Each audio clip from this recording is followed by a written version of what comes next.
Assalamualaikum warahmatullahi wabarakatuh. Saya Asti Putri Soliha selaku moderator dari kelompok 5. Kelompok 5 akan menyampaikan materi yang berjudul Model Keseimbangan Risiko dan Return Capital Asset Pricing Model. Anggota dari kelompok 5 yakni ada Iis Nurwidia dengan NIM akhir 028, Nia Aprilia Puspitasari dengan NIM akhir 043, dan Zaki Ahmad Haikal dengan NIM akhir 203. Berikut merupakan subbab yang akan dibahas di kelompok ini. Yang pertama ada keterbatasan model Markowitz, yang kedua ada capital asset pricing model yang terdiri dari dua jenis, ada set yang efisien untuk aset yang beresiko, dan yang kedua ada asumsi CAPM. Selanjutnya memasuki pemaparan materi yang akan disampaikan oleh presentator.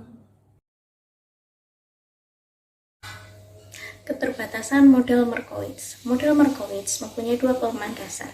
Yang pertama, terlalu banyaknya parameter yang harus dihitung. Dan kedua, kebutuhan komunikasi lintas analisis industri. Alasan lainnya adalah model Markowitz memerlukan komunikasi lintas sektor usaha. Selanjutnya, dengan kelemahan tersebut, model Markowitz tidak berkembang selama sekitar 10 tahun. Sampai pada tahun 1963, William Sharpe melakukan terobosan dengan mengenalkan model indeks tunggal. Model indeks tunggal didasarkan pada pemikiran bahwa aset-aset cenderung bergerak searah. Sebagai contoh, jika kondisi ekonomi membaik, maka semua saham cenderung meningkat harganya, dan sebaliknya. Selanjutnya, William Sharpe mengembangkan model indeks tunggal.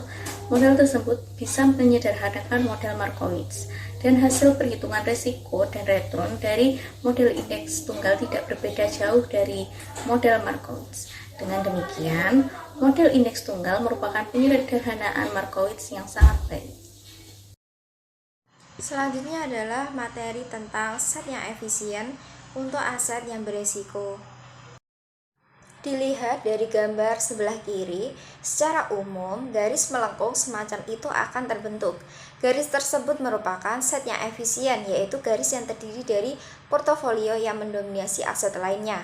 Perhatikan bahwa garis yang berada di bawah garis pertama, atau misal portofolio K bandingkan dengan portofolio S, didominasi oleh garis di atasnya. Titik K didominasi oleh portofolio S lebih tinggi dibandingkan dengan tingkat keuntungan K, yang berarti titik S mempunyai profil resiko return yang lebih menarik dibandingkan dengan titik K. Titik Z didominasi oleh portofolio S, tingkat keuntungan S dan Z sama, tetapi risiko S lebih kecil dibandingkan dengan risiko Z. Set yang efisien tersebut merupakan set untuk portofolio investasi yang beresiko. Portofolio atau titik mana yang dipilih dalam set yang efisien di atas akan tergantung dari preferensi investor. Sebagai contoh, investor A relatif tidak menyukai risiko yang tinggi. Kurva kepuasan atau utilitas berada di wilayah risiko yang rendah. Untuk investor A, ia akan memilih titik persinggungan antara kurva kepuasannya dengan set yang efisien.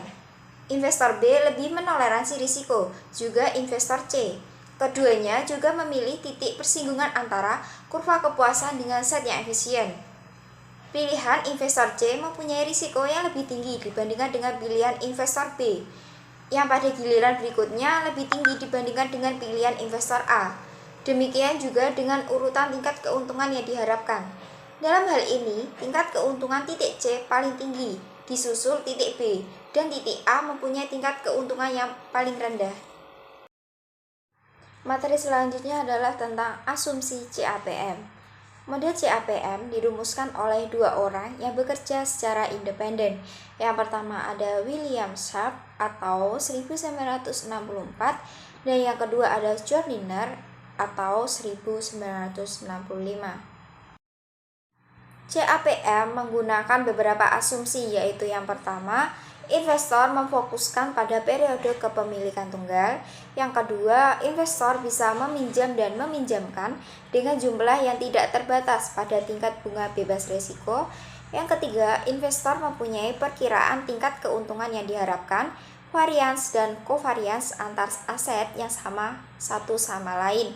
Yang keempat, aset bisa dibagi-bagi secara sempurna atau preferensi divisible, dan liquid sempurna atau bisa dijual pada harga pasar saat ini. Yang kelima, tidak ada biaya transaksi. Selanjutnya yang keenam, tidak ada pajak. Yang ketujuh, investor tidak bisa memengaruhi harga. Semuanya price takers atau harga ditentukan oleh pasar. Dan yang terakhir, kuantitas semua aset sudah ditentukan. Materi selanjutnya yaitu tentang Capital Market Line atau CML. Garis CML atau Capital Market Line adalah garis pasar modal. Garis pasar modal ini sebagai contoh yaitu obligasi yang dikeluarkan oleh pemerintah Indonesia, di mana investasi ini tidak adalah investasi yang aman karena pemerintah Indonesia tidak akan bangkrut. Bisa kita lihat grafik yang ada di samping. Jika ingin optimal garis RF, maka M harus menyentuh garis M, tangan. Garis itu adalah garis set yang efisien. Dengan menggabungkan set yang efisien untuk aset yang berisiko dengan aset bebas risiko, kita memperoleh efisien baru yaitu yang ditunjukkan oleh garis RFM, di mana garis itu adalah garis yang optimal untuk berinvestasi. Seperti yang telah dijelaskan pada grafik sebelumnya, garis RFM adalah garis efisien yang baru. Ia mendominasi set yang efisiennya lebih lama.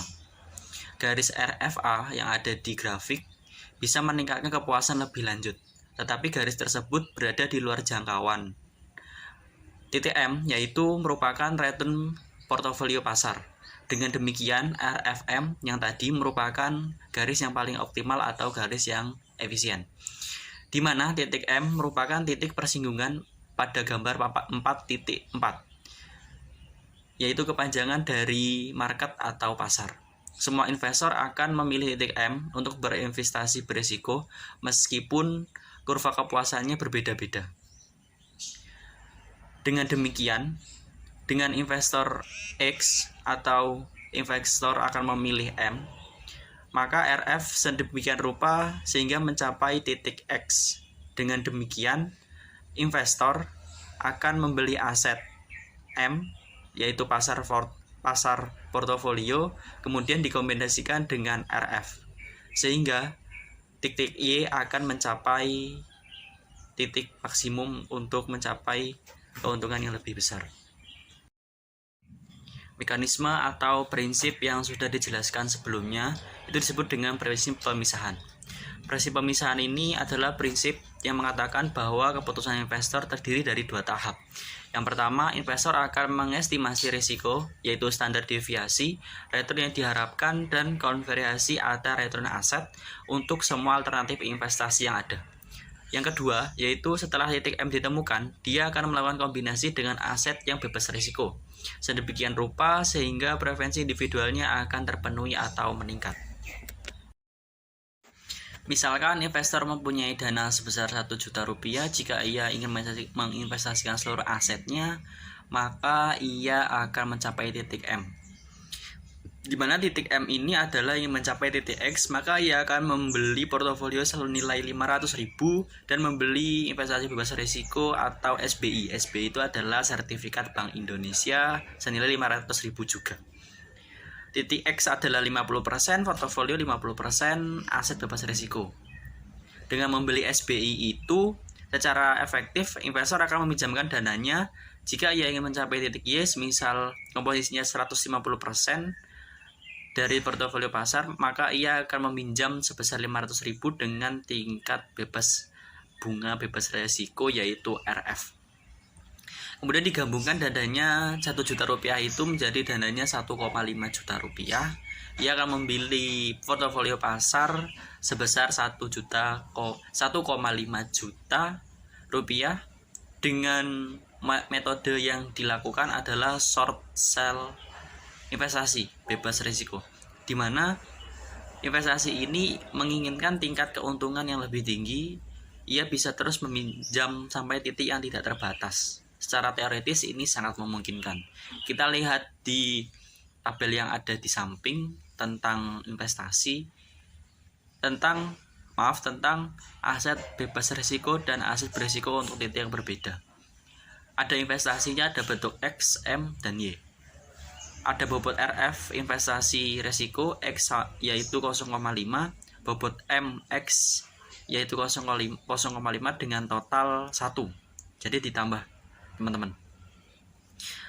Untuk investasi M, bobot RF-nya yaitu 0, bobot M-nya atau investasi aset berisiko atau portofolio pasarnya 1, jadi totalnya juga 1.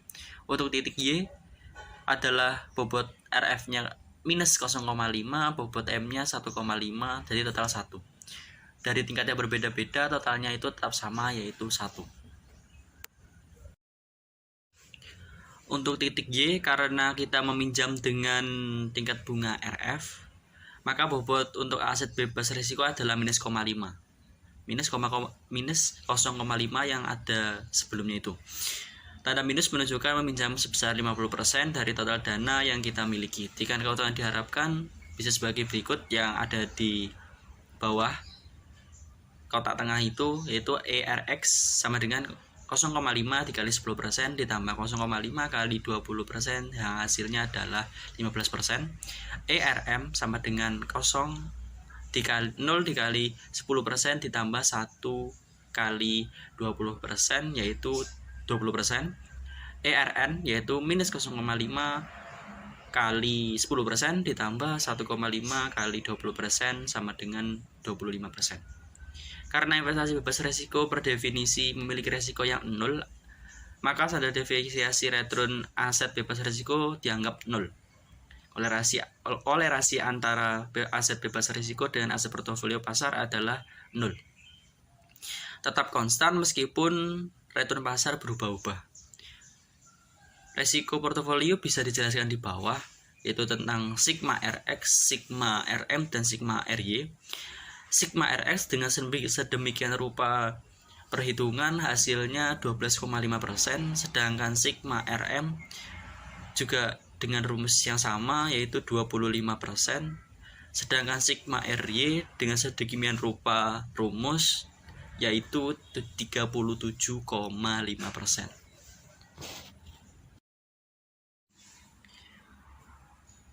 Terlihat bahwa portofolio Y mempunyai tingkat keuntungan dan juga risiko yang paling tinggi.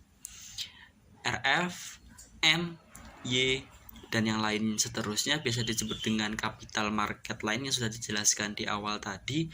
Garis tersebut menjelaskan hubungan antara risiko dengan tingkat keuntungan portofolio. Dengan persamaan yang ada di atas dan juga persamaan yang ada di samping bisa kita lihat. Langsung kita ke contoh soal. Contoh soalnya yaitu untuk suatu portofolio mempunyai standar deviasi 30% dengan tingkat keuntungan yang pantas. Berapakah tingkat keuntungan yang pantas untuk portofolio tersebut? Diketahui RF-nya sama dengan 15%, RM sama dengan 25%, sigma M sama dengan 25%, dan sigma I 30%. Yang ditanya yaitu ERI. ERI memiliki rumus yang ada di samping dengan rumus pengerjaannya 15% ditambah 25% dikurangi 15% dikali 25/30 sama dengan 23,33%. Tingkat keuntungan yang pantas untuk portofolio I yaitu 23,33%. Baik, itu tadi merupakan sekilas pemaparan materi yang telah disampaikan oleh presentator. Jika ada kurang lebihnya, mohon maaf sebesar-besarnya dan semoga bisa bermanfaat bagi kita semua. Wassalamualaikum warahmatullahi wabarakatuh.